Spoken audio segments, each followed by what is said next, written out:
당신이 억울한 일을 당했을 때 어떻게 하나요? 울컥해서 말다툼? 이를 갈며 복수 계획? 근데요, 자기 형들한테 팔려가서 노예되고 누명 쓰고 감옥에 갇힌 사람이 끝내 그 형들을 살려준 사람이 있습니다. 그것도 그냥 살려준 게 아니에요. 하나님의 손에 붙잡혀 인생의 나락에서 총리로 올라가 상처를 사랑으로 덮어버린 진짜 주인공은 바로 요셉입니다. 고난 속에서 하나님을 붙잡은 한 남자의 미친 반전 스토리, 오늘 제대로 풀어봅니다. 이 영상을 끝까지 보시면 가장 최고의 복수가 무엇인지 제대로 알게 될 것입니다. 또한 영상 후반부에는 감옥에서의 청년 요셉과 총기로 성공한 후 말년의 요셉의 시점에서 쓴 기도문이 있으니 기대하세요. 자, 시작합니다. 요셉은 그냥 착한 남자가 아니었습니다. 그는 하나님과 함께한 사람이었습니다. 어릴 때 형들에게 팔려가고 감옥에 갇히는 억울함 속에서도 왜 나한테 이런 일이? 라는 질문 대신 지금 이 자리에서도 하나님은 일하신다는 믿음을 붙잡은 사람, 그는 결코 상황에 흔들리지 않았습니다. 왜냐하면 요셉은 형통의 참된 의미를 알았거든요. 그 형통이란 상황이 잘 풀리는 게 아니라 하나님이 나와 함께 하신다는 확신, 그 믿음 하나로 요셉은 자신을 망가뜨린 사람들까지 품고 마침내 사람을 살리는 복수를 해냅니다. 이건 그냥 성경 속 옛날 이야기가 아니에요. 지금 당신의 억울함과 절망에도 똑같이 통하는 이야기입니다. 1. 형제들 중 막내. 꿈을 꾸다. 요셉은 야곱의 11번째 아들. 가장 큰 형들과 나이 차가 많이 났으며 형제들보다 어린 막내 축에 속했죠. 그런데 아버지 야곱이 요셉을 너무 예뻐한 나머지 무려 채색 옷까지 입혀버렸습니다. 요셉만 말이죠. 그 결과 형들은 열이 뻗치고 끝내 요셉을 죽이려고 모의합니다. 하지만 르우벤이 말리죠. 대신 구덩이에 던졌다가 결국 이집트로 가는 미디안 상인에게 팔아버립니다. 자, 17세 요셉은 노예로 팔려갑니다. 노예의 삶, 하나님은 이에 함께하셨다. 이집트에서 요셉은 보디발이라는 고위 관리의 집에 팔려가 노예로 시작합니다. 근데 중요한 건 여기서 등장하는 한 구절. 여호와께서 요셉과 함께하심으로 그가 형통한 자가 되어. 창세기 39장 2절 말씀. 아니, 지금 노예인데 형통하다고요? 맞아요. 성경이 말하는 형통은 상황이 좋은 게 아니라 하나님이 함께하심으로 가능한 영적 상태입니다. 요셉은 모든 일을 성실하게 감당하고 정직하고 믿음을 지켰습니다. 그 결과 보디발도 요셉을 인정해 집안 전체를 맡겼죠. 하지만 문제의 보디발 아내가 요셉에게 눈독을 들입니다. 요셉이 일하는 곳마다 나타나 계속 유혹하죠. 요셉아, 나 하나 줘. 요셉은 거절합니다. 단호하게. 내가 어찌 하나님 앞에 이 큰 악을 행하리이까. 창세기 39장 9절 말씀. 그리고 더 이상 설득하지 않고 바로 도망갑니다. 그도 알고 있습니다. 혈기왕성한 젊은 청년으로서 같은 공간에 있으면 그 유혹에 질 수밖에 없다는 것을요. 그래서 지혜롭게도 무조건 피하는 방법을 선택합니다. 하지만 보디발의 아내는 분노해서 요셉을 강간범으로 몰고 요셉은 억울하게 감옥행. 이때 요셉의 나이는 20세 초반으로 추정되어 3. 감옥에서도 하나님은 함께 하셨다. 감옥에서도 요셉은 여전히 성실했습니다. 성경은 또 말하죠. 여호와께서 요셉과 함께 하시고 그에게 인자를 더하사. 창세기 39장 21절 말씀. 요셉은 간수장에게 신임을 얻고 죄수들을 돌봅니다. 그러다 술 맡은 관원과 떡 굽는 관원의 꿈을 해석해주고 3일 후 정확히 그 해몽대로 됩니다. 요셉은 술 맡은 관원에게 부탁하죠. 제발 저 기억해주세요. 하지만 그 관원 2년 동안 요셉을 까먹습니다. 감옥에서 보낸 시간은 총 약 13년입니다. 엄청나게 긴 시간이죠. 팔려간 나이 17세? 그래서 30세에 총리가 되니까요. 기다림의 시간, 억울함의 시간, 침묵의 시간이 흐릅니다. 하지만 요셉은 묵묵히 지금 여기에서 하나님과 동행합니다. 4. 드디어 인생 반전. 이집트 총리가 되다. 2년 후 바로가 알 수 없는 꿈을 꿉니다. 그 누구도 해석 못하자 술 맡은 관원이 그제서야 요셉을 기억합니다. 요셉은 바로 앞에서 말하죠. 해석은 하나님께 있지 아니하니까. 창세기 41 장신 6절 말씀. 요셉은 그 꿈이 7년 풍년과 7년 흉년을 예고하는 것임을 말합니다. 그리고 대안을 제시하죠. 바로는 충격받습니다.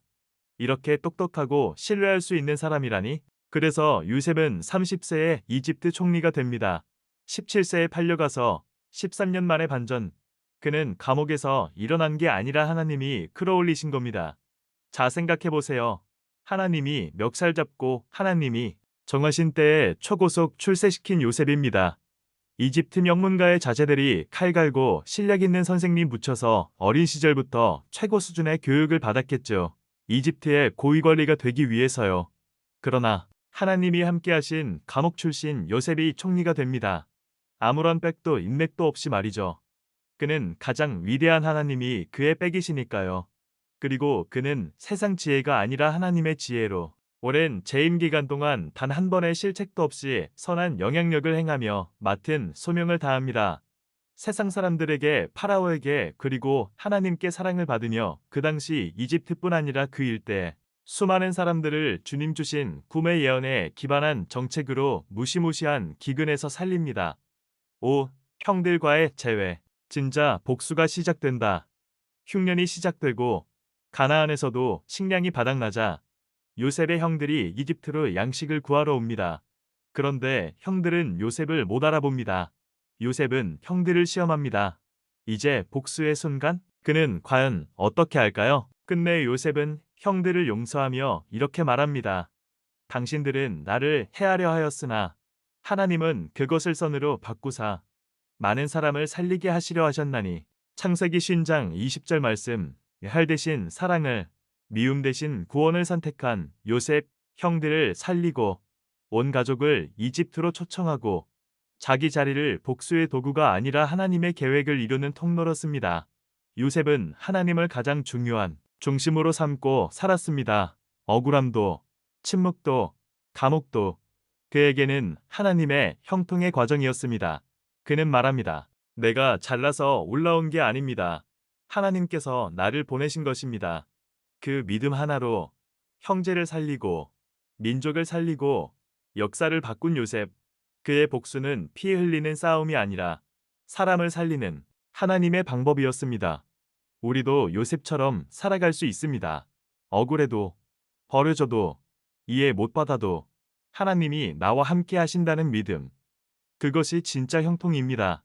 오늘도 그 하나님 안에서 고난을 넘어 반전을 경험하는 여러분 되시길 바랍니다. 이어서 연대기별 요약 포인트도 정리해드리겠습니다. 요셉이 팔려간 나이 17세, 감옥 생활 기간 약 13년 노예 기간 포함, 총리가 된 나이 30세, 형들과 재회 약 20년 후. 요셉의 삶에서 본 형통의 의미는 하나님이 함께하심으로 누리는 은혜이고 요셉의 복수 방식은 사람을 살리는 용서와 섬김이었습니다. 문득 궁금한 것이 생겼는데요. 오랜 시간 13년 동안 감옥에 있으면서 요셉은 어떤 생각을 하고 어떤 기도를 했을까요? 다음은 감옥에 갇힌 요셉의 시점에서 쓰는 요셉의 감옥 속 기도문입니다. 하나님, 여전히 나는 이 감옥에 있습니다. 햇빛이 잘 들지 않는 이곳에서 가끔은 제 삶이 어둠에 갇힌 것처럼 느껴집니다. 어릴 적 아버지의 품에서 보낸 나날이 떠오릅니다. 아버지의 눈빛, 따뜻한 손길, 그리고 제가 꾼 꿈을 듣고 눈을 반짝이던 그 모습이 그립습니다. 하지만 그 꿈이 저를 형들의 미움으로 이끌 줄은 몰랐습니다. 저를 팔았던 형들의 눈빛, 노예로 팔려갈 때의 두려움, 그리고 보디발의 집에서 억울하게 누명 쓰던 순간까지 그 모든 시간이 지금도 마음을 아프게 합니다. 그러나 하나님, 그 모든 길에 주님이 함께 하셨음을 저는 부인할 수 없습니다. 보디발의 집에서도 감옥에서도 사람들이 저를 인정하고 신뢰하게 된 것은 저의 힘이 아닌 주님이 함께 하셨기 때문입니다. 형통이란 좋은 자리에 앉는 것이 아니라 주님이 함께 계시는 자리, 그것임을 이제야 깨닫습니다. 비록 지금은 갇혀 있지만 제 영혼은 자유합니다. 왜냐하면 주님이 이 감옥 안에서도 제 마음을 붙들어 주시고 소망을 말씀하시기 때문입니다. 제가 해몽했던 관원들의 꿈처럼 이곳의 시간도 결국 끝이 올 것을 믿습니다. 주님, 기약 없는 기다림 가운데서도 믿음의 끈을 놓지 않게 해주세요. 제 꿈보다 크신 하나님의 뜻을 믿습니다. 사람의 손에 끌려 여기까지 왔지만 결국 저를 이끄신 분은 주님이심을 믿습니다. 제 억울함도 제 눈물도 결국 많은 사람을 살리기 위한 길이라면 저는 오늘도 참고 기다리겠습니다. 주님, 형통케 하시는 하나님, 이 감옥에서도 주님의 계획이 이루어지길 원합니다. 소망 없는 자리에서 소망을 심으시는 하나님, 제게 다시 빛을 비춰주시길 기도드립니다. 예전의 꿈처럼 언젠가 저를 통해 많은 사람을 살리실 그날을 믿음으로 기다립니다. 아버지 하나님, 오늘도 이 어두운 자리에서 주님과 함께 숨쉬며 소망을 품습니다. 아멘. 잘 들으셨나요?